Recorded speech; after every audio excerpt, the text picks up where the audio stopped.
Hey everyone, I'm back and today we're going to be talking about leap year. And I know in my previous video I was going to review the Babadook. That's going to be my next video because I forgot that I've been wanting to review leap year on leap year. And so, perfect opportunity. That's why I've decided to move that over just for my next video so I could talk about this. And hopefully I'll have this video up on leap year.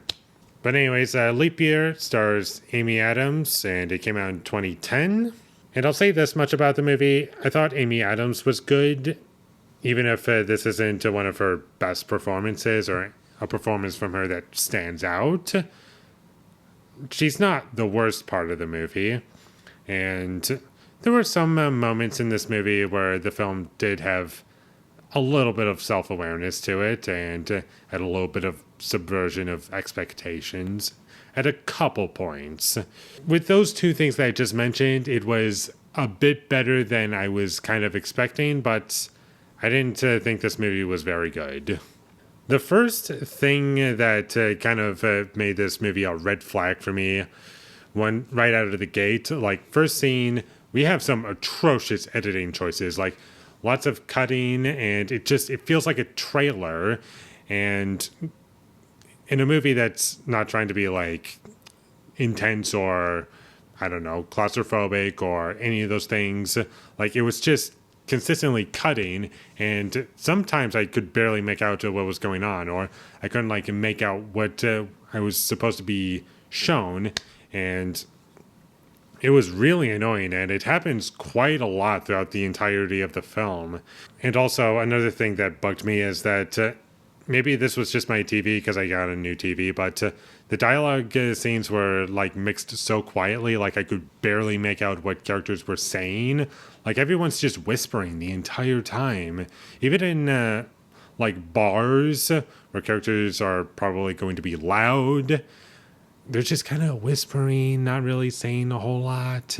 Like everyone talks like this the entirety of the film. And like, why would you do that? I can't hear. I also didn't care for the music. It just didn't feel like it had any personality to it whatsoever. And it was just played repeatedly over and over and over again. And I just wanted them to stop using it. And although I did mention that it was kind of annoying that I couldn't hear the dialogue in the movie and characters were talking really quietly, with that being said, none of the characters are having any interesting conversations. Like, we're not getting much from the characters from the dialogue, and it's just kind of wasting a lot of time. For a movie that's only an hour and a half, it feels like it's wasting as much time as possible just to get to the end.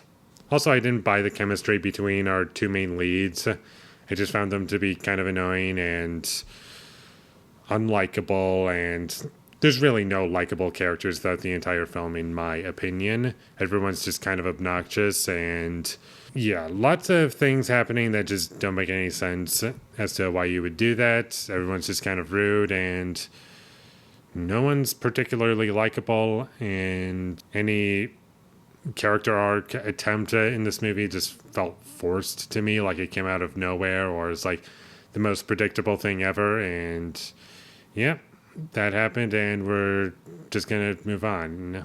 And for most of the movie, nothing really happens. It's basically just a road trip movie almost, only the characters are walking instead of in a car and driving. And yeah, that's pretty much the only thing that separates it from any other road trip movie. For the majority of this movie, I was just a little bored, and the only reason why I wasn't like completely bored throughout the entire film is because I was either groaning at it or just cringing. The cringe came from the comedy, and the groaning came from the forced romance.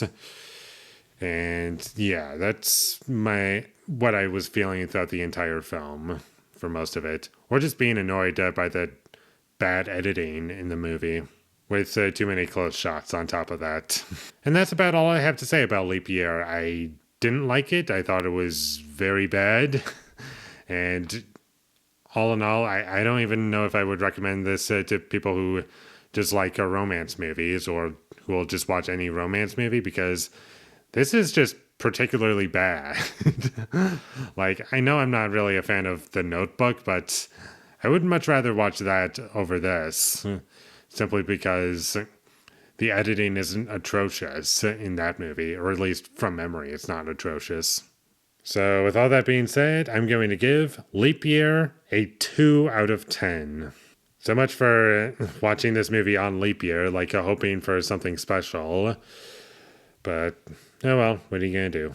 Thank you for watching my videos as always. If you enjoyed this review, be sure to leave a like and comment down below you thought of Leap Year, and my social media links, they will all be in the description, so follow me there. And last but not least, subscribe to be a part of Foley Nation, and I'll see you when I get my next review up, and it's going to be for the Babadook. So look forward to that, but until I get that up, thank you for watching and have a great day.